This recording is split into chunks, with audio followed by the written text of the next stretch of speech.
মুর্শিদাবাদে ঘুরতে এসেছি, ঘুরতে ঘুরতে চলে আসলাম কাঠগোলাতে। আর এখানে দেখো প্রচুর ঘোড়ার গাড়ি, জানো তো আমাদের ওদিকে একটু ঘোড়ার গাড়ি নেই, দেখতেও পাই না, চড়তেও পারিনি। ভেবেছিলাম উঠবো, কিন্তু ওটাই হয়নি, কেননা আমাদের টোটো করেছিলাম, তো টোটোয় করে ঘুরেছি। আর দেখো ঘুরতে ঘুরতে চলে এসছে মুখরোচক জিনিস, ছোলা মাখা, আলু মাখা, আর এদিকে হচ্ছে শাকালু, শসা আর পেয়ারা মাখা।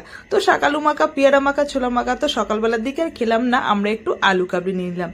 আর টক ঝাল মিষ্টি দারুণ লাগছে খেতে, জানো তো, আর ভালো টেস্টি হয়েছে। আর আমরা বাইরে বেরিয়ে তো শুধু খাই আর খাই, খাওয়া ছাড়া আমাদের আর কোনো কাজই নাই। তো চলো আমরা ঘুরতে গিয়েছি, যখন ঘুরেই এসি চারিদিকে আমাদের ঘোরা হয়ে গেছে। এই হচ্ছে রাজমহল, রাজমহলটা পুরোটাই ঘুরেছি, জানো তো। হেঁটে হেঁটে আর পারছি না, পা ব্যথা করছে। তোমাদের দাদাভাইকে বললাম দাঁড়াও একটু বসে নি, ও তো সেই সমস্যার ঝামেলা দিয়ে দিয়েছে, চলো চলো সন্ধে হয়ে যাবে। তারপরে চলে এসেছি আমরা হাজারদুয়ারিতে। হাজারদুয়ারি পুরো আমাদের ঘোরা কমপ্লিট, এখন আমাদের বাড়ি ফেরার পালা। আর দেখো সবাই বেরিয়ে পড়ছে, আর